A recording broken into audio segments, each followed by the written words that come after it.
Hello, hello, hello. Hola, como estas, slow Baja amigos? Today, my heaping dose of gratitude goes out to my podcast editor and my amigo, Christopher Kaiser.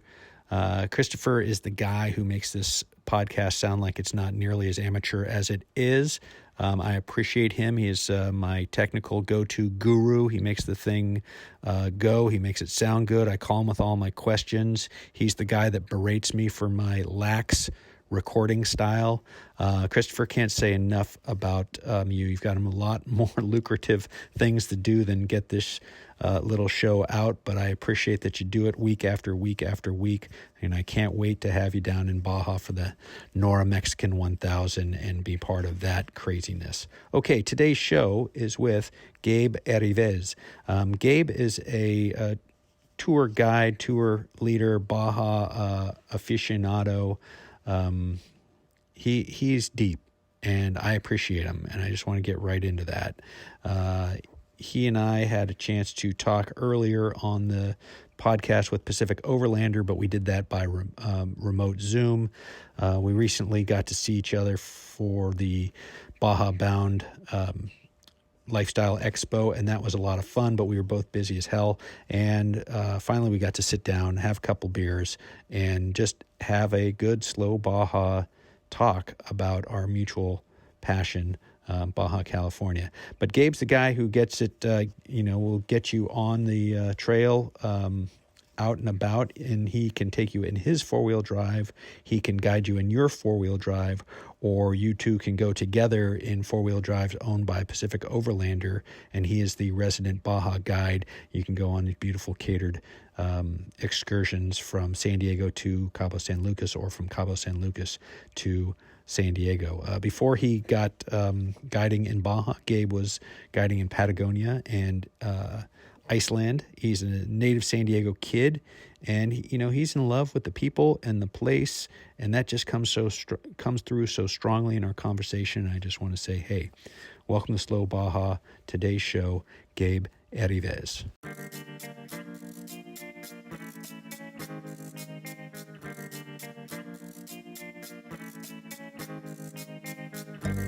Hey, this is Michael Emery. Thanks for tuning into the Slow Baja. This podcast is powered by Tequila Fortaleza, handmade in small batches, and hands down, my favorite tequila. Hey, I want to tell you about your new must-have accessory for your next Baja trip. Benchmark Maps has released a beautiful, beautiful Baja California Road and Recreation Atlas. It's a 72-page, large-format book of detailed maps and recreation guides that makes the perfect planning tool for exploring Baja.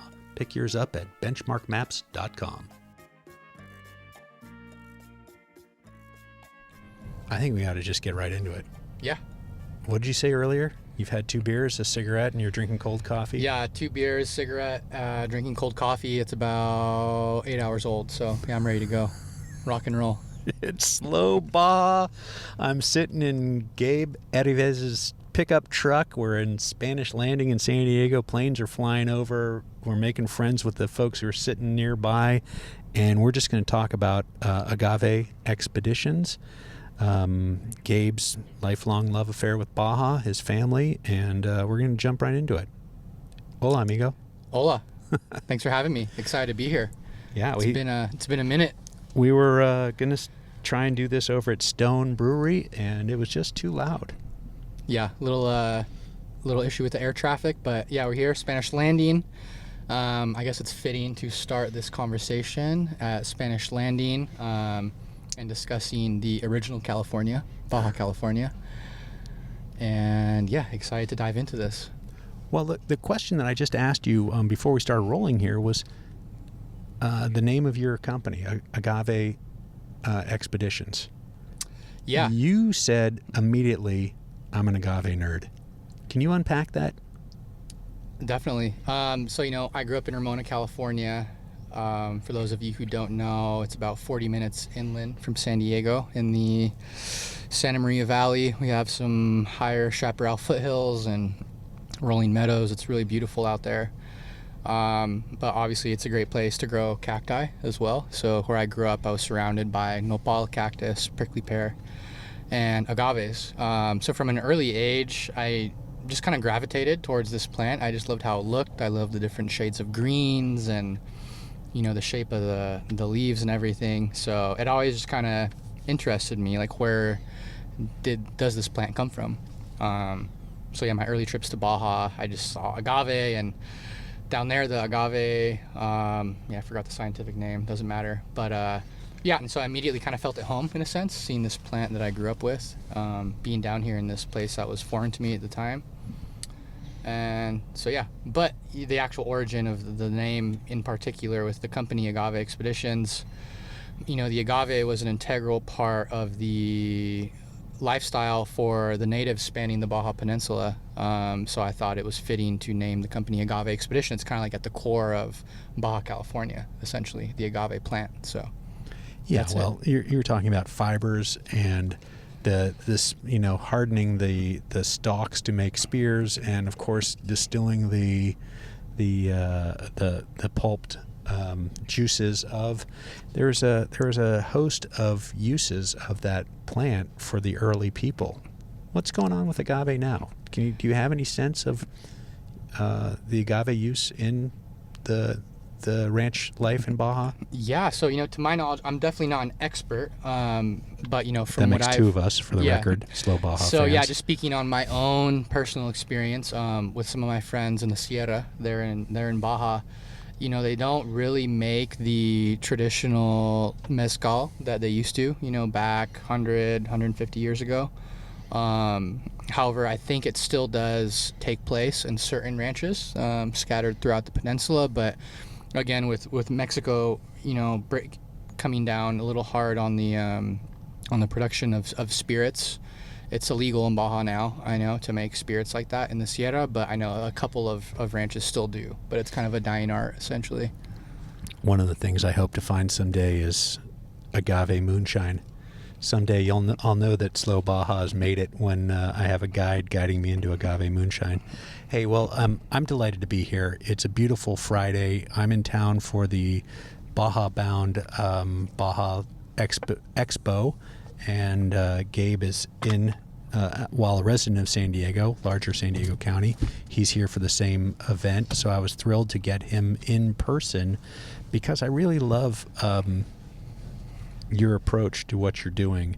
I know I had you on the show with Mason at Pacific Overlander, and we were talking about some of the trips that you run for Pacific Overlander as a guide. And you got to work for him because basically you're trolling him online, or at least he says it laughingly, smilingly, that you were trolling him online.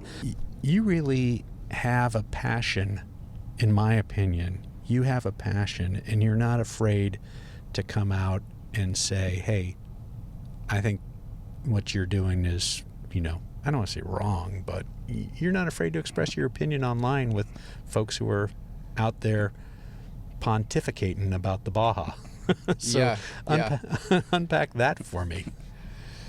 Yeah, I mean, I will say, I've kind of gone through a little personal growth period, I think, the last 2 years. You're not as angry, and you're moderated. Not as aggro, I guess, or salty, I guess I would say. You're spending more time in Baja, and you've relaxed. Yeah, just embracing that inner, that Baja Zen, and trying to carry that light with you everywhere you go, and kind of bottle that up, and draw on those reserves. But really, it just comes down to trying to educate others and share what I know, or what we all know really about Baja, and try to bring that into a positive light as opposed to being, combative or divisive or argumentative with other people. So really now at this point, I just think, if I see something that is worth bringing to light, or not, I'm not calling out in a negative sense, but maybe challenging and proposing a different way to look at something, then I will. But ultimately it's just all about teaching and growing collectively as a community, as a Baja community. Well, let's get on to Agave Expeditions. You're an adventure tourism outfitter. Take me back to your childhood. Did you wake up one day and say, you know what, Dad? Screw refrigeration. I don't want to be a pipe fitter. I want to be an adventure tourism outfitter. How did that come about? because I'm joking a little bit because we have gotten to know each other. Sure. But your father is a pipe fitter and refrigeration guy, and and that's the path that you started, and then Union. you ended up saying, "Screw this! I'm going to go to Patagonia, Dad." Yeah. Iceland, Dad. I'm going to be a travel guide. How did you tell me about your childhood a little bit, Ramona? Let's circle back to that, and then just get on to how did you become a guide? Excellent. Yeah, I dig it. So growing up in Ramona, it's a very rural community. There's a lot of hiking, a lot of public space located to the east of Ramona. Endless amount of hiking trails. I really owe it to both my parents for sure from an early age, but my mom was really into running and hiking and loved the outdoors. So from an early age, I just remember going on hikes with my mom and walks, and she'd like throw me on her back, and we have a local mountain, Mount Woodson, so she'd take me up and down there. And I have some memories of that, but there's just a lot of photos. She has scars on her knee from when she fell hiking with me on her back, so have all those stories to draw off of. But I really just grew up outdoors. I mean, as a kid, I basically just remember wearing shorts in the summer, and that was it. I mean, I'd be barefoot and in San Diego, of course, summer is really like, from 9.5 months a year May through November almost sometimes. So like almost 7 months. So I was just not really wearing clothes, cruising around, exploring, climbing trees.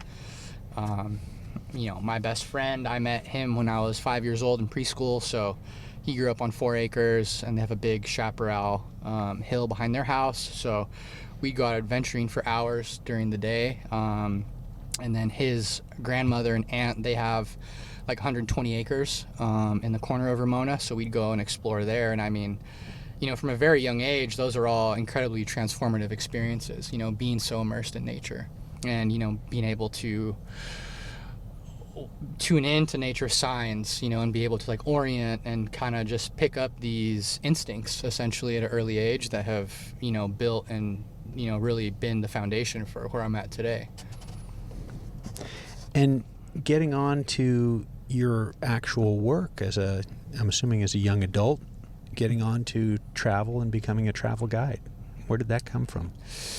Yeah, so actually it has a direct tie to refrigeration, which is pretty neat. So my dad is a retired refrigeration pipe fitter.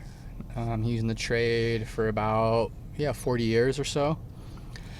In the mid-90s, when I was in elementary school, my dad was the foreman for the refrigeration startups for Price Club down in Central America.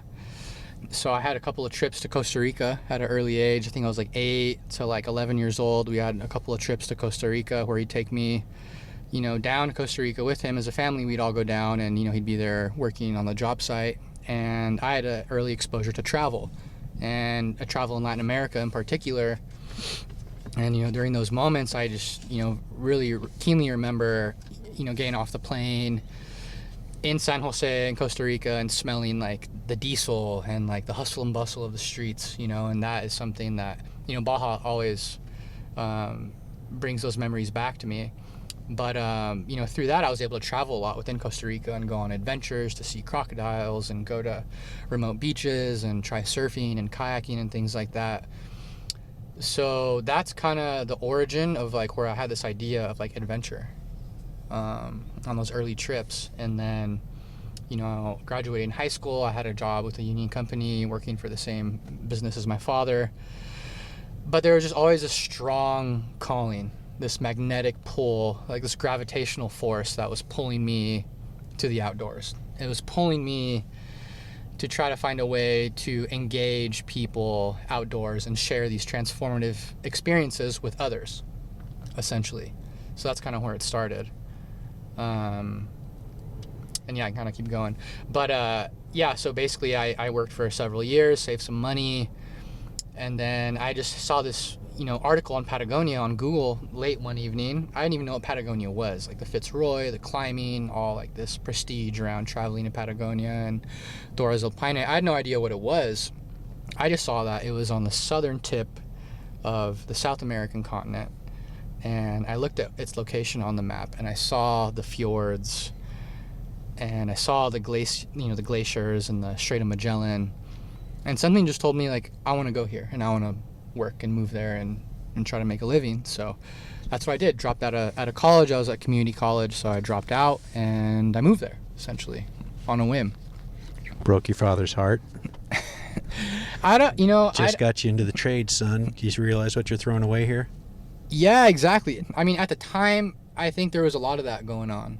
I was young. I was 21, 22, 23 at the time. I didn't feel like a ton of support on that end. I didn't know if they didn't understand what I was doing, or if I was just trying to escape, or just going for a good time. But during my time there, I mean, I underwent a huge amount of growth, just fully being out of my comfort zone. I mean, it was my very first big trip out of the country, besides small trips to Ensenada and things like that. I mean, so going from San Diego and local San Diego mountains and maybe a trip to the Sierras to all of a sudden moving by myself all the way to Patagonia, I definitely thought I bit off more than I could chew, for sure, for a time there. Absolutely. But after I came back, I think my parents kind of realized, like, okay, like, you did it, you were living there and you were working and making a living, and you have all these great experiences and interactions with other people and new forged friendships. And I think they kind of saw the light in me that I brought back, and they kind of realized, like, okay, like, this could be a real thing for Gabe potentially, so let's let him do it and see where it goes. And so Iceland followed. Yeah. So I came back for maybe 2 years, and then I moved to Iceland, and the same thing. And right back into working in the trade. Exactly. So putting some money away easily. Exactly. Yeah. So quickly, rapidly, right? Like in a skilled trade, refrigeration especially. Well-paid work. Well-paying work. Yeah. Lots of overtime. I mean, summer we're talking 90-hour weeks are the norm. Wow. So stacking the money away. Yep. And making mom and dad proud, and then you say, you know what, I'm going someplace else, and that someplace is Iceland. Yes. So Iceland is a little different. Well, Patagonia and Iceland have a lot of similarities. I really fell in love with the fjords and, the large granitic mountainscapes and the glaciers and just the elements. And so I figured, why not try Iceland? But the thing with Iceland is, I'm a big Tolkien and, Norse mythology geek.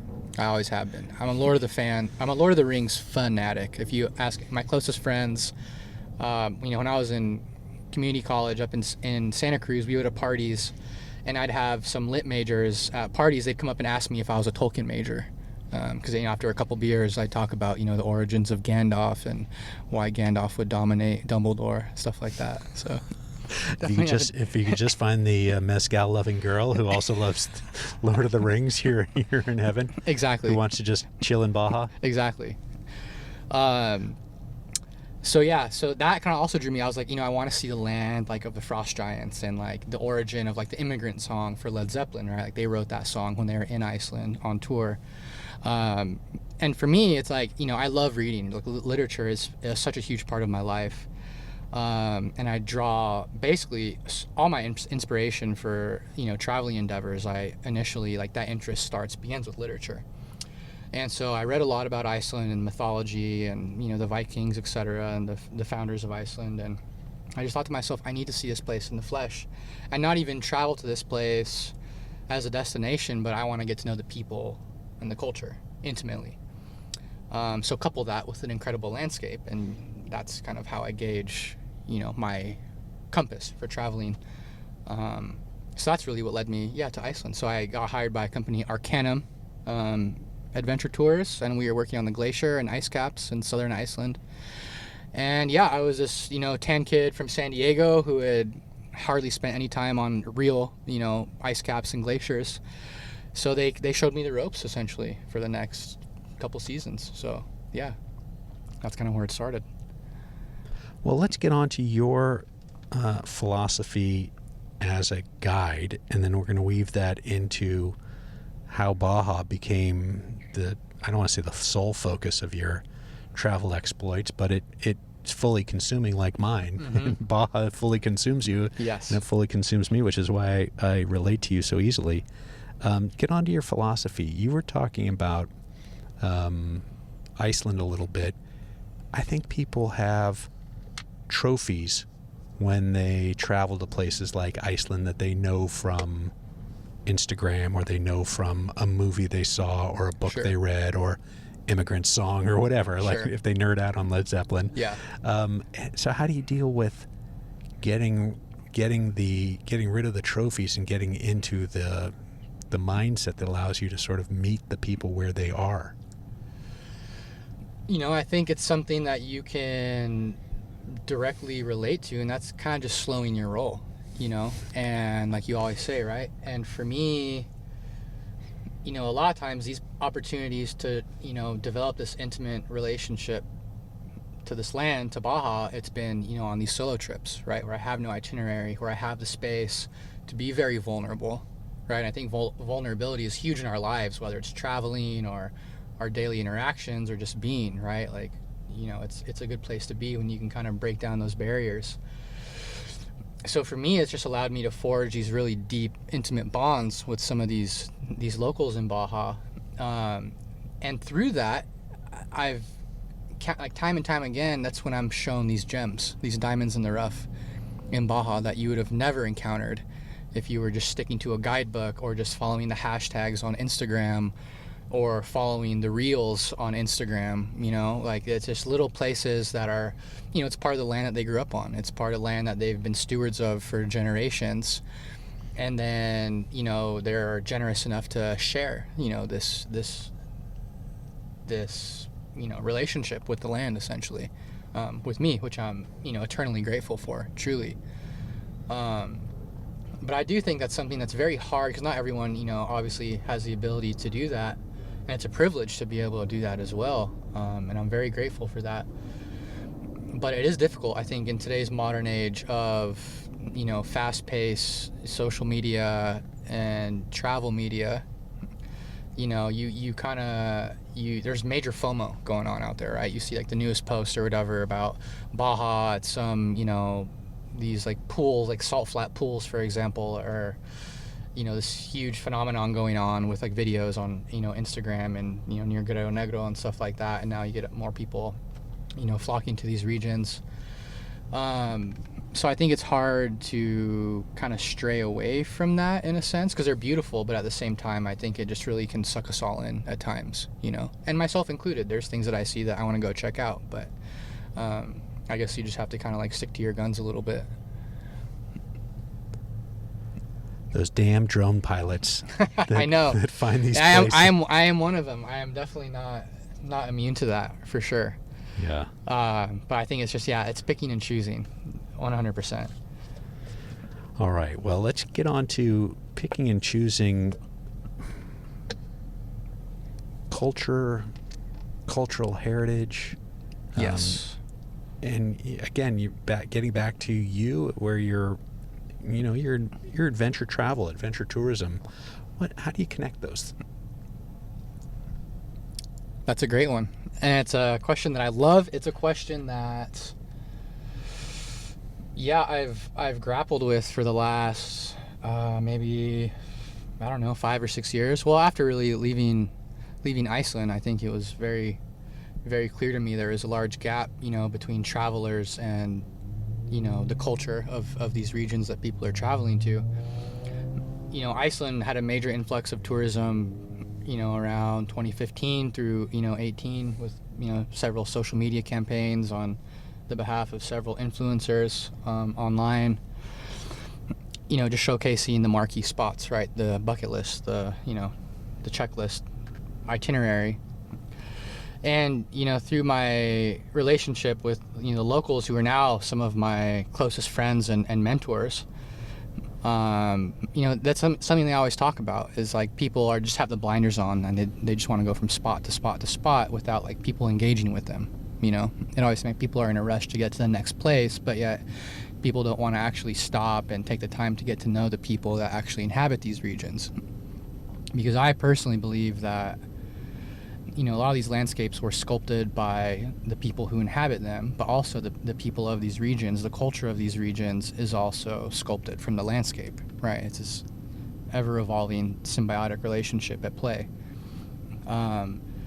So for me, I think I try to set the stage with storytelling, with kind of telling the story of the land and the people, and trying to create experiences that actually come full circle once you're immersed in them.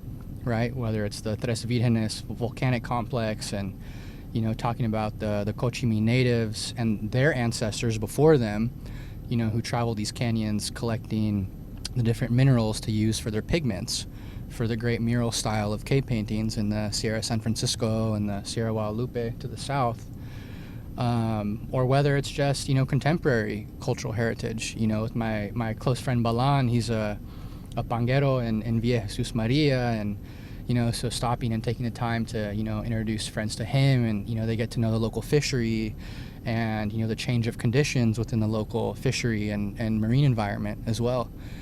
So all that information all that information I think creates a very robust experience, right, where people not only develop an understanding of the landscape they're visiting, but also of the people of that landscape. I think it's just an overall rich experience. I think I'm not going to say it's the right way to travel, or not doing that is a wrong way to travel. It's just, for me personally, that is what I find most meaningful to share with others who are traveling. Well, on that profound note, we're going to take a minute to talk about, if you're going to Baja, you're going to want to go with Baja Bound. So we'll be right back after this commercial break, so we can drop a few tacos in our tank and keep having these profound conversations with people like Gabe Erivez. So hang on. Hey, do you wish you had joined us on the NORA 500? Well, here's your chance. It's double the mileage, double the fun, double the parties, double the dirt. It is the NORA Mexican 1000. We're going to drive by day. We're going to party by night. I'm pouring Fortaleza tequila. April 30th through May 6th, 2022. We're driving the entire peninsula. You don't want to miss out on this one. Again, if I can do it in my 1971 Toyota Land Cruiser, totally stock, you can do it in any modern 4x4. The NORA Mexican 1000. It's the happiest race on earth. Check it out at nora.com, NORRA.com, or on Slow Baja. Here at Slow Baja, we can't wait to drive our old Land Cruiser south of the border. When we go, we'll be going with Baja Bound Insurance. Their website's fast and easy to use. Check them out at bajabound.com. That's bajabound.com, serving Mexico travelers since 1994. We're back here. Gabe Erivez, Agave Expeditions. Let's say that again. Agave Expeditions. Gabe Erivez. Oh, my last name, yeah, Gabe Erivez. Erivez. Yep. Gabe, hey, we're back.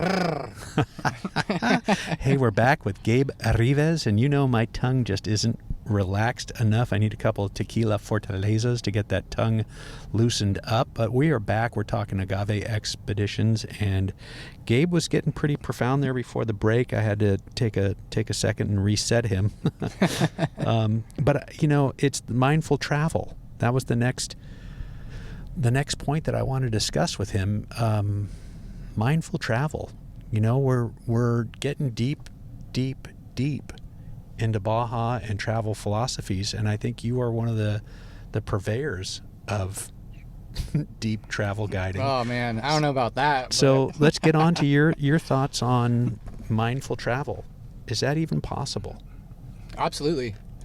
I mean, I think it's relative. I mean, it's hard, you know what I mean? Because I think in order to be mindful in and of itself, you have to have like a certain level of self-awareness.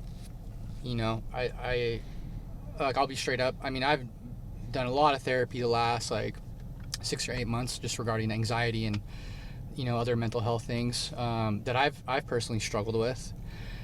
And so I've developed certain practices that I can utilize to kind of calm myself down in moments where I kind of feel like I'm spiraling, etc. But through that, I've realized being mindful and being able to slow your pace and be in the present moment. I mean, I definitely think it's possible in Baja, of course. I mean, it's possible anywhere, whether it's the city or a remote desert in Baja. But I do think the Baja Peninsula provides very unique locations spiritually for us as travelers to really engage those pathways. Whether it's, I'm not going to like get all, mystical on you or anything, but, personally, I do think, like the desert does contain, certain energy that we can tap into and feed off of. So I think if we approach these places and spaces with that mindset of being open and, again, vulnerable to those opportunities, then I think they're there to engage with. Absolutely. But yeah, I think it's just like slowing down, like looking at like at the wildflowers, blooming out of a recent rain, or, just watching a vulture or an osprey, skim, above the water, or, catching thermals and spiraling up into the sky. I think it's even small things that don't necessarily have to be extremely profound, but they're just little moments where they're like almost like micro resets for us, or watching dolphins, just like swim and leap through the currents, as the waves are coming in, stuff like that. Just little micro moments that I think add up, and they accumulate, throughout your time in Baja, that add to that greater feeling of like, you're here and you're present and you're with the desert and not with, everything else that's going on back home, We were talking a little bit earlier about your passion for reading, and you were discussing literature earlier. Can you imagine, with your passion for Baja, my passion for Baja, can you imagine being Harry Crosby on that book assignment, and he's supposed to be shooting the El Camino Real, and all of a sudden his guide Tacho Arce shows him these freaking cave paintings? Oh my gosh! Just blows his head open. Oh yeah, I was just discussing this. And then there's like a whole bunch. Hey, you need to check this one out. And just, can you imagine coming back here and having that excitement inside you? I mean, to be honest, I can. I can't imagine it. I think I've felt that, maybe not on that. It's hard to say, but I definitely can relate. Absolutely. But what an incredible story, to touch on. I was just discussing that with my dad over coffee a couple mornings ago. But yeah, essentially for Harry to roll into some of these arroyos and, some of the vaqueros, point out some of these cave paintings, and then like, oh yeah, there's another one, around the corner. That one's, 200 feet long and 40 feet tall. Like you could fit a bus in there. Yeah. And this wasn't even 50 years ago. Yeah. I mean, it's less than 50 years ago. Yeah. But I think that adds to like the mystique of the peninsula, because like we were talking about, the online thing, right? Of, people commenting and have, their opinions on certain things regarding the peninsula. Everyone has an opinion, of course, about something. And, there's some people I see and they're like, oh, Baja is not what it used to be. Like, oh yeah, back when Baja was real, oh, back when, Baja, there wasn't a road in Baja. Before the road. After the road. Baja was ruined when they finished the road, etc. That kind of a dialogue, right? And, I kind of got to thinking after a couple of these more recent trips I've ran, and, it really came down. I was like, you know what? That's just a cop-out. I think people are just being lazy. It's like holding on to these old threads of the past. It's like this change of the guard. It's like the world is changing on a global scale. I mean, that's just the way that the world is moving. There's no going back, right? But if you ask me today, like what the state of like exploration in Baja is today, I think it's alive as it's ever been. You just have to put in more of the groundwork, because it all depends on like what you're discovering, quote unquote, right? Like discovering, like, you're a pioneer or whatever, this whole like colonist idea. But, for me, it's like exploration, discovery is like whatever's new to you. It's like, and it's not even like an external discovery or an external exploration, right? Like this physical phenomena that you find or see. It's also a journey of like yourself, right? Of the mind, of becoming a different person or viewing the world a different way. But I mean, I've found so many amazing geologic features and different little diamonds in the rough, like I said before, through engaging with locals, getting access to a ranch or whatever, finding, an artesian spring or an oasis or other cave paintings that aren't even in the books, or an old route, that miners used to take, and where they're, on mules, or we're hiking, to hot springs and volcanic fumaroles. I have, just so much excitement for what else is around the corner in Baja, not looking back in the rearview mirror, but looking forward what's down the road, What else is around the corner? Is that how you relate so easily to off-road racers? I hear that a lot. Yeah. Oh, the old off-road racers just had this passion. Yeah. Malcolm Smith had this passion for what's around that corner. Yeah. Where does that dirt road go? Yeah. I was teeing you up a little bit right there. Yeah, but, but no, I think that. I really did want to actually ask you what keeps bringing you back. I mean, you've really Sure. devoted your life to helping people. I don't want to say see the real Baja, but to see Baja that's not as easily seen. Sure. When you're staying on the pavement. You're out there, 4x4 guided tours, remote locations. Yeah. Whether it's, the Seven Sisters or Vizcaíno or the Ranch Lives or any of this that we've, touched on a little bit. These aren't places that are just there's a sign that says turn here for ranch life. Turn. Sure. You've got to work to get to some of these places. Yeah. So what keeps you coming back? First I'll touch on this because you mentioned the name and because it's like a hot topic. So I do not do trips to Seven Sisters Zone. It's like, you have a bunch of basically like white surfers from, Southern California. Says the brown surfer. Yeah, and exactly, yeah. One less Sprinter van. The Mexican-American surfer. And, it's like this whole sense of ownership over this region that they have no claim to, and they're not really actually engaged with the culture and the local stakeholders who oversee this region. So anyways, I don't really go there actually that often anymore. If I do, I go by myself, but I think that there's the Valle de los Cirios is an incredible ecologic region, and I love hiking there and going to see wildlife and birds and different species of endemic flora. But as far as going there just to surf and be around a bunch of other, people in Sprinter vans and grumpy surfers who talk about how it used to be really uncrowded and stuff like that, it's not my scene. And now crowded is 12. Yeah, 12 which people. It's whatever. It's just for me, Baja is much more than surfing at this point. So I go get my waves. I get excellent world-class waves, but that's just a little piece of the pie of what I'm doing down here now. It's more about education and cultural immersion and stuff like that. But so what we were saying before that. After this tangent, sorry. Yeah, no, and I appreciate it's the coffee. I do appreciate you picking up that thread because there are 3 or 4 threads that were laid out right in a row, which is one of my faults, laying out 6 questions. What keeps bringing you back? Oh yes, okay. On to the important thing. So I think there's certain places in the world that call to us.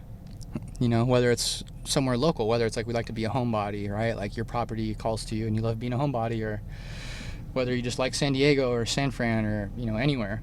And for me, that place is Baja. Baja feels like home to me, and I don't know, there are multiple, factors for why that feels like home. There's some that I never will be able to identify.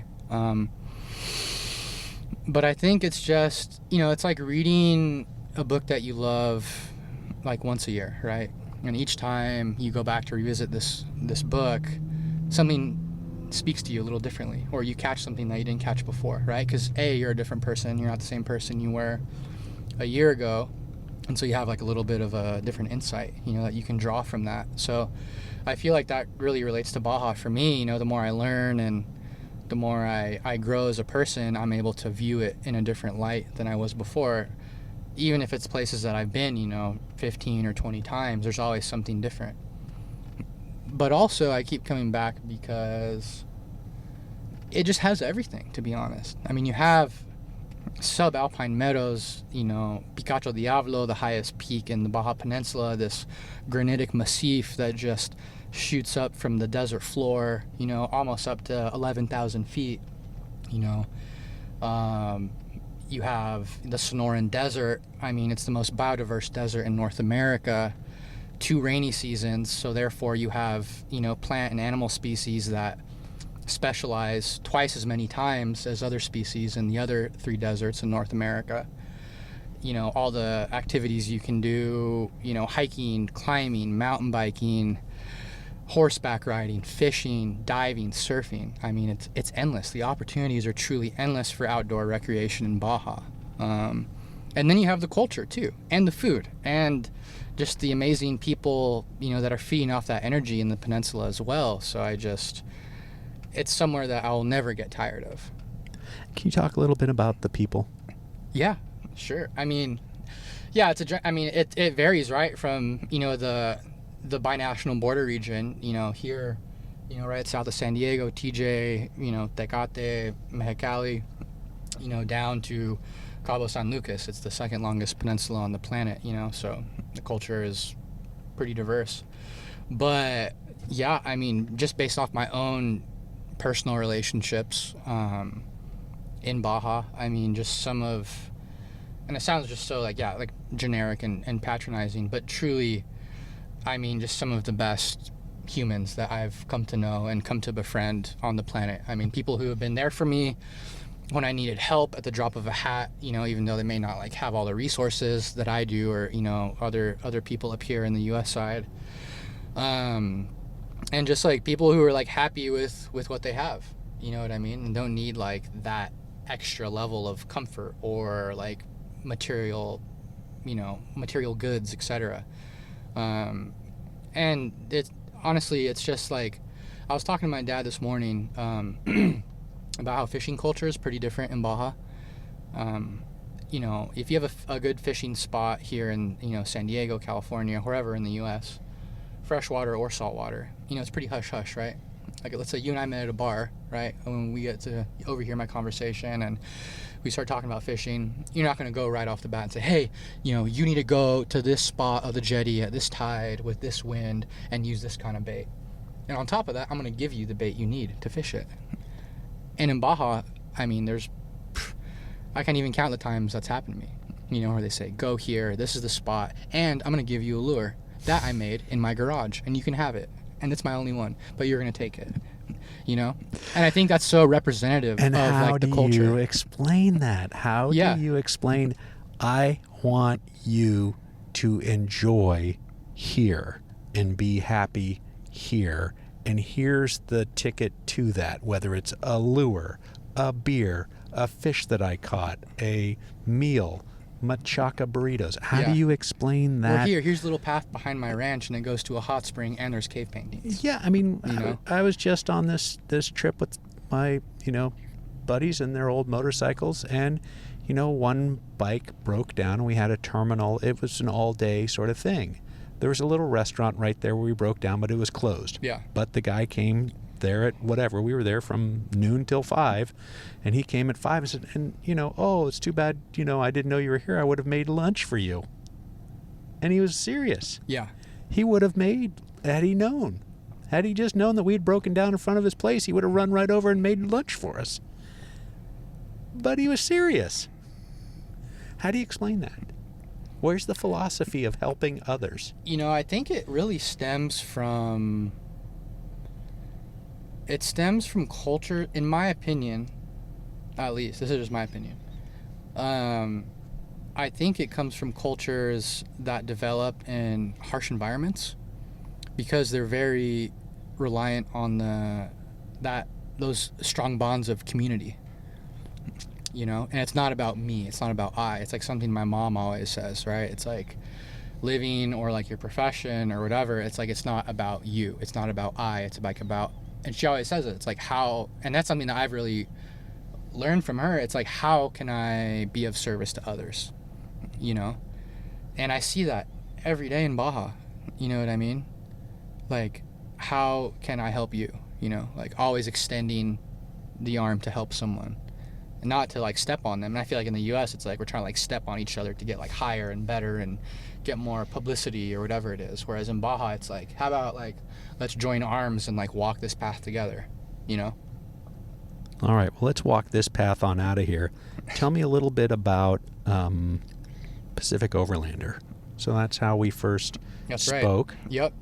What do you do for them? And tell me a little bit about the company and what it's all about. Yeah, so hopefully I don't botch this too bad, Mason.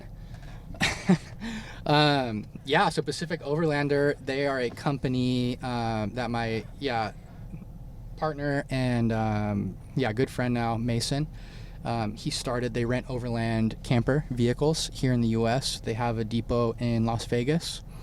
I think that's their main hub.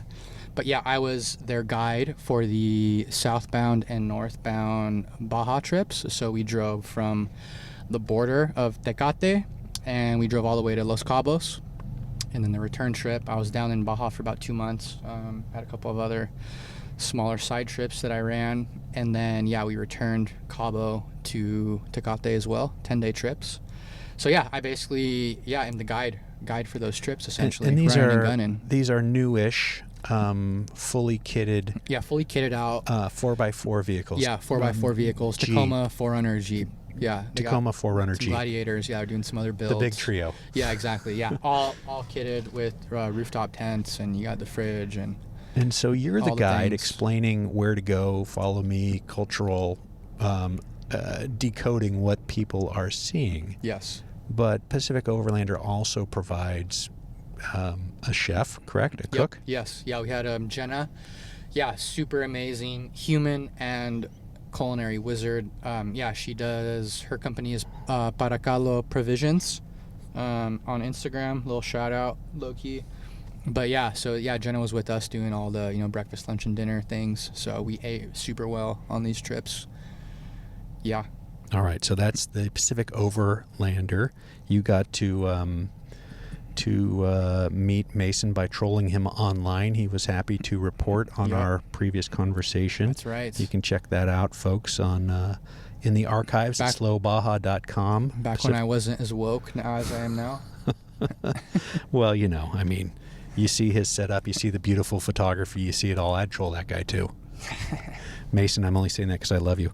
And then you've got your own offerings here at Agave Expeditions. So tell me a little bit about where people can find you and what sort of trips you run or what you can do for people who are interested in going to Baja with you. Absolutely. You can find me. I'm very active on Instagram. I try to engage a lot of, photos, drone photography with, storytelling. I love just, everyone's stories down in Baja and the different characters and the, cultural heritage, ecology, anthropology. So I try to tie in everything into like a educational platform there. So you can find me at Agave Expeditions on Instagram, and then I have a website, agaveexpeditions.com, where you can look at some of the itineraries and book the trips. I basically do, I run adventure travel, trips, expeditions, however you want to call it, down the Baja Peninsula, so whether they're 5-day trips, down to, Volcán Tres Vírgenes and back, or hanging out in central Baja for a couple days, or if people want to fly down to San Jose del Cabo, I also can run trips out of there as well. I have a lot of flexibility, so I have my set 5 and 10-day trip itineraries that I put together, and they try to, I include all the elements of, adventure sport, is what they say, but really just like, surfing and hiking and exploring, essentially. But the thing is that, through that format, I always incorporate local guides. I'm not going to say I'm the guide, because I'm really not. It's just that, I try to put the pieces together to link, different guides in different regions to create a really awesome trip that I think showcases, what Baja is to me, at least. Like surfing, kayaking, hiking, climbing, work with some really awesome local guides who help me put these trips together. And I'm also open to like custom itineraries. And, again, like I said, if people have their own vehicles, but they just don't know where to go essentially, or they want to kind of get off like your traditional Baja path and engage more with the locals and get, access that you can't really just show up and get, right off the bat, then yeah, I'll kind of work on those kind of trips. Well, it makes sense if you've got the rig to, and the means, frankly, if you have the rig and the means to have somebody like you who can really connect the north of the border with the guides in the south of the border, who you're not going to find on Instagram. You're not going to find the dude who's going to lead you on the hike that's going to change your life or welcome you into his ranch. You're not going to find that dude on Instagram advertising or on TripAdvisor or whatever. Yeah. These are still the old-fashioned resources of person-to-person connections. Exactly. And I love that. And, for me, it's like it's taken me years of just going down to Baja solo and literally just, pulling up to a ranch, pulling up to a fishing camp, getting out and just, chopping it up with these guys or women and before even having an idea. That's the thing, it started organically. It was before even I was like, oh, I want to run trips down here. It was just like me being me. Like I was telling you earlier with my dad, just like, talking to everyone on the street, you know what I mean? That's how I am. Your dad's one of those guys who will talk to anybody, anywhere, for any length until your mom grabs him by the ear and says, let's go. And I'm kind of like that person now. Like you just saw me next door with a dude in the diesel dude Ranger. Tijuana. But, so that started organically, and then after the relationship was kind of established, I kind of like got there. Like I asked them like, okay, do they want even to like have, tourists in this region, or like, are they licensed or whatever to operate and that kind of stuff. And, once we kind of got all that cleared up, they're basically like, yeah, let's work together to do this, So it's always been like the relationship first, like the business, the friendship first, and then the business always comes second, So it's like helping them out, of course, like running trips, and then they can, generate more tourism coming through their region. And then also, we can work together to put really unique put together really unique experiences. So I think once you get out of the real tourist zones, that is old California, old Baja to a T. You got to come in, you got to put the time in, you got to have the coffee, you got to establish the relationship before we can ever discuss doing anything else, business or anything. Exactly. Gabe's nodding his head. Yeah. Do you know how many instant coffees I've had? Do you know how many Nescafes I've had with these guys? Yeah. And if you ask any of my friends, people like their espresso, their pour over, this and that. Man, I will do Nescafe instant coffee and burnt Folgers all day long till the sun crashes into this earth. Out of chipped I love it. Cups lit by a single bulb hanging on the little red plastic chair. Mm-hmm. Plastic tablecloth. Yeah. Whew. Hey, can we lightning round 3, 4, 5 favorites that maybe people haven't thought about? Like we talked earlier about Keith's place at Punta Abriojos, Black Bass Lodge. Yeah. That's a pretty cool spot. Yeah, it's awesome. And maybe people don't know about Punta Abriojos or other things. So without revealing, too many of Gabe's secret spots. Totally. There are none. I'm all open doors. You know what I mean? It's not there. I'm not the gatekeeper to anything by any means. No, we talked a little bit about the trophies before, but totally. But on that, three places that somebody ought to figure out how they can go there, and maybe you're the way they go there. If you were going to say, don't go to San Jose del Cabo, or don't go to Cabo, go to San Jose del Cabo, or don't go to San Jose del Cabo, go to Santiago. Yeah. Where are you going to say, hey, I can't wait to get back to X, Y, and Z, if you don't mind? Okay. Well, let's start from north going south. So from north to south, first stop, I would say you got to check out Villa Jesus Maria, which is like everyone always just usually flies past there on the way to Guerrero Negro. It's about 20 minutes north of Guerrero Negro. Me included. Next stop. Yeah, you got to stop there, but you got to stop, and if you go to put gas there, you have to stop at the Viejo Cactus. It's an orange building on the south side of the gas station, the Pemex there. And it's ran by my really close friend. He's like a brother, Valan, and his wife, Jocelyn. It's some of the best fish plates and tacos I've had in the peninsula. Valan's a panguero, so he knows those local waters like no one else. yeah, he's been fishing there for years. And a super cool cactus painted on the side of the place. Actually on my January trip, I photographed it. We had food to go that was picked up when we were there. They were actually closed, but we had our local fixer had picked up a bag of takeout before they closed up. But a cool spot. Oh yeah, awesome.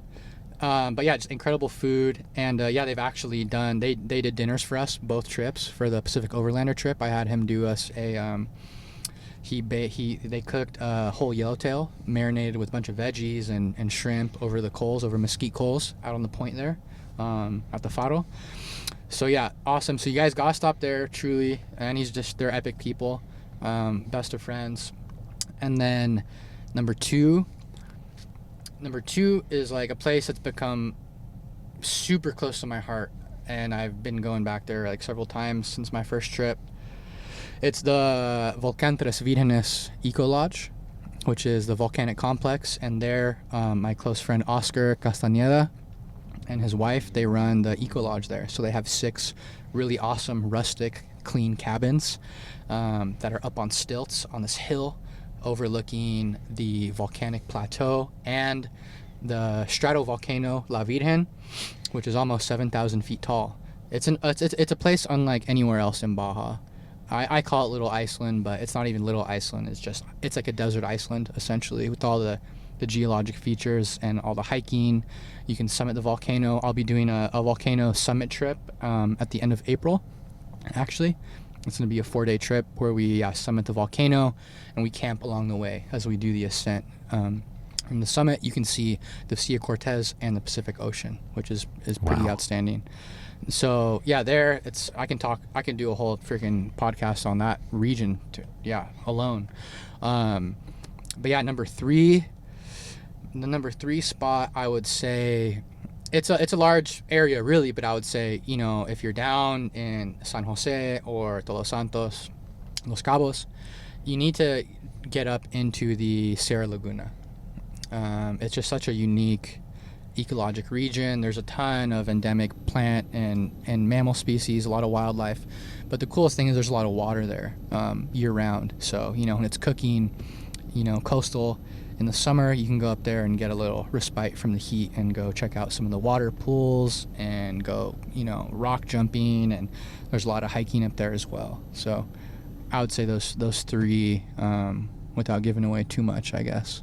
I got a lot of other ones in my back pocket. That's a lot to give up, but we're gonna wrap it up on this last point here. Gabe, let's talk about our mutual affinity for being here now. I pulled that right off of your website. Be here now. Yes. I always say slow Baja, be where you are when you're there.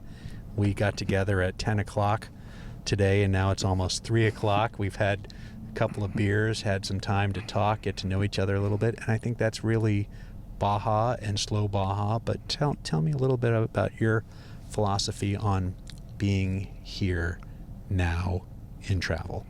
Absolutely. Yeah, I love it. Actually, I got that phrase from a book. I forgot who's the author or the title, but it was my AP English teacher senior year, Christy Holt, who is an amazing Shout out Christy Holt. Yeah, shout out Christy Holt. Love you, you're the best. But it was a book about being here now, about being present in the present moment, and I wrote that down in one of my journals, and I still have that page from the journal today. But I think just I'll speak for right now, like with COVID and the whole Russia thing and everything else going on externally and also within our own lives, we all have a different story and tightrope to walk essentially at times. It feels like it just feels like it's kind of spiraling out of control. So I think that philosophy, how it applies to Baja, I think it's just be present, with every morning, like enjoy that coffee, like look out and, see what the wind's doing, like just gaze out, into the desert and let your mind just be still. I mean, I know it's easy to say, of course, easier to say than it is to actually put that to practice. But I think, it's just about like simplifying, simplify our lives, simplify the way we travel, what we think we need when we go on these trips to Baja. We don't need to go like carrying a whole house or. What did you say earlier when we were having a beer? These guys go to Baja like they're going to Desert Storm. Yeah, exactly. Which is laughable, right? Like, look at me. I mean, I have a big ass camper on here. We're in your mobile podcasting vehicle. No, exactly. It's like an apartment on wheels, and I have a lot, that I don't need for sure. And it's kind of hypocritical, but yeah, I mean, it's like we don't need all the things. Ultimately, I think it comes down to just like be a good person, love others, and try to give back to wherever you're traveling, and always try to leave more than you take. Well, on that profound thought, folks, I'm going to say Slow Baja approved. Agave Expeditions with Gabe Erivez. Did I get that right, Gabe? I'm still working how to loosen my tongue. Erivez. Erivez. Yeah. Erivez. I don't need to roll it, he says. Agave Expeditions with Gabe Erivez. Check him out on Instagram. He is a prolific writer. You send him a note, he'll get back to you. He's got lots of information, and he will put you on to stuff that you're just not going to see. So check it out. Slow Baja approved. Gabe, thanks for making some time for me. Hey, no problem. It was a pleasure, and hopefully we can have another space to chat down the road. We'll dive into some other topics. I can't wait. And some mezcal. Absolutely. All right. Cheers. Cheers. Well, I hope you enjoyed that. It was very cool to be able to sit down and have a good hang with Gabe, drink a couple beers, get to know him a little bit before we turn the microphones on. Again, that was all sort of in search of a quiet recording environment, but we eventually just did it in the ample cab of his truck, the Agave Expeditions Mobile, big old Ford F-250.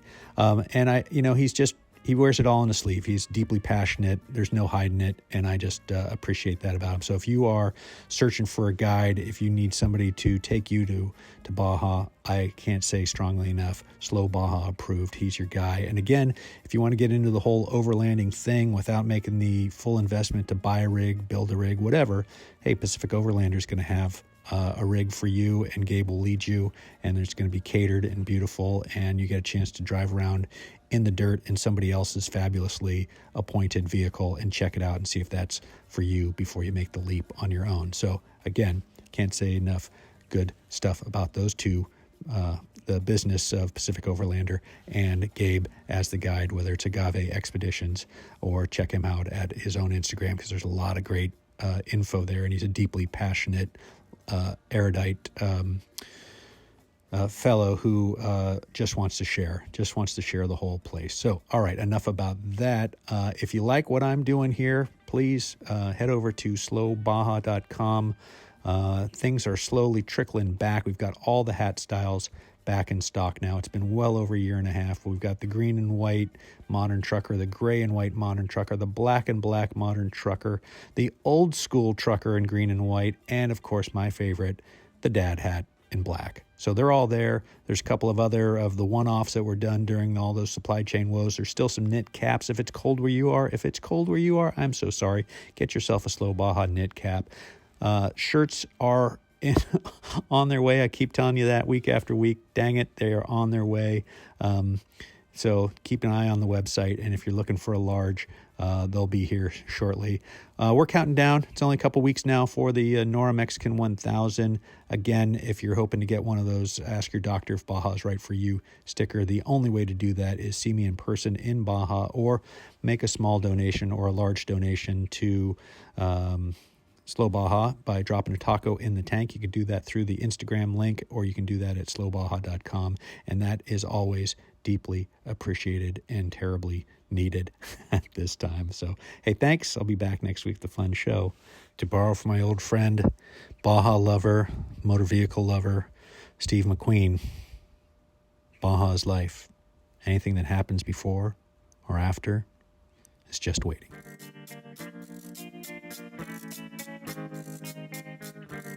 Have I told you about my friend True Miller? You've probably heard the podcast, but let me tell you, her vineyard, Adobe Guadalupe Winery, is spectacular. From the breakfast at her communal table, bookended to an intimate dinner at night, their house-bred Azteca horses, Solomon the horseman, will get you on a ride that'll just change your life. The food, the setting, the pool, it's all spectacular. AdobeGuadalupe.com. For appearing on Slow Baja today, our guest will receive the beautiful Benchmark Map 72-page Baja Road and Recreation Atlas. Do not go to Baja without this, folks. You never know when your GPS is going to crap out, and you're going to want a great map in your lap. Trust me.